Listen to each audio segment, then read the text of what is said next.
Buenas compañeros y docentes, mi nombre es Andrés Piroán y a nuestro grupo le correspondió mostrar la aplicación del tubo de Pitot creado por Henri Pitot, quien fue un físico e ingeniero francés.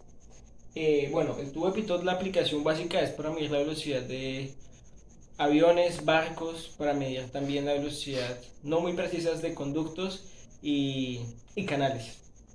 Entonces, ¿cómo consiste esto? Podemos determinar la velocidad de un fluido hacia un flujo. En este caso, como nuestra maqueta podemos observar, tenemos simplemente una manguera con un flujo estancado en una curvatura donde se estanca el flujo, que en este caso es agua. El fluido que vamos a estudiar va a ser el aire que va a entrar por este orificio, demostrando una diferencia de alturas acá.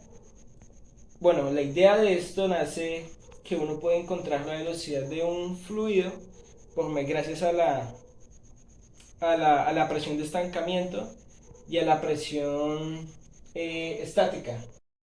Bueno, como les comentaba, podemos encontrar la velocidad, en este caso en nuestra maqueta, gracias a la presión de estancamiento y a la presión estática. Como les decía, nuestra maqueta cuenta con un orificio en el cual va a entrar el fluido que vamos a estudiar. En este caso va a ser el aire, ¿cierto? Y acá tenemos nuestro flujo que es agua. Entonces, vamos a aplicarle aire para encontrar nuestra diferencia de alturas y vamos a desarrollar esta ecuación gracias a la ecuación de Torricelli que proviene de la misma ecuación de Daniel Bernoulli, que nos dice que la velocidad es igual a 2 por la gravedad por la altura, esto por la densidad del aire sobre la densidad la densidad del agua sobre la densidad del aire, todo elevado a la 1 medio o su contrario, que es igual a la raíz cuadrada de la misma ecuación. Bueno, entonces como les decía, la ecuación de Torricelli nos dice eso. Entonces vamos a enfocarnos en las densidades. La densidad del agua sobre la densidad del aire. Entonces tenemos como densidad del agua que es igual a 1000 kilogramos sobre metros al cubo y como densidad del aire que es igual a 1,225 kilogramos sobre metros al cubo. Ok, entonces primero iniciaremos a imprimir nuestro aire para ver la diferencia de presiones en nuestra maqueta. Entonces, como ya había dicho, acá tenemos una regla y miraremos nuestra diferencia de presiones.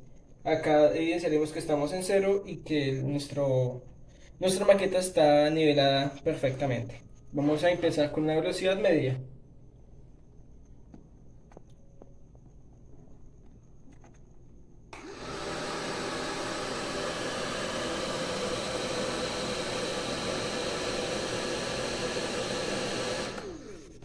Podemos evidenciar que su diferencia de alturas ha cambiado 1 centímetro con una velocidad media.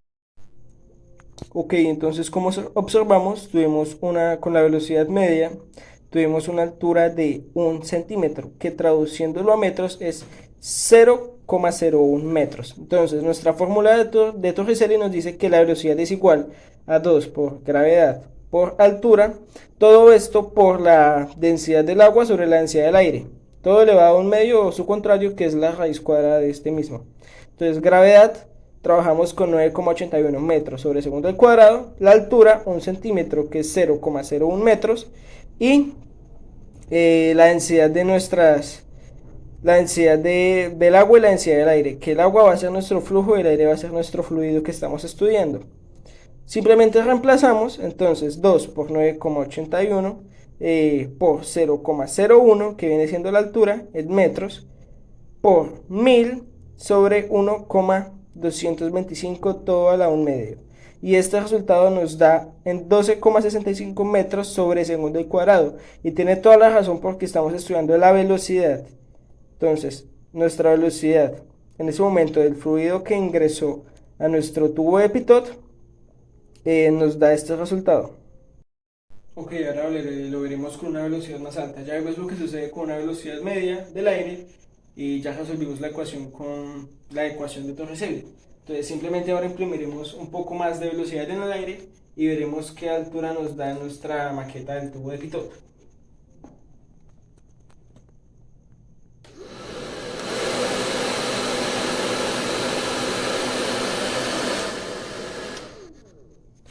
Como pudimos ver, llegamos a una altura de 3 centímetros, así que ese va a ser nuestro dato para aplicarlo a nuestra fórmula y ver qué velocidad iba el aire.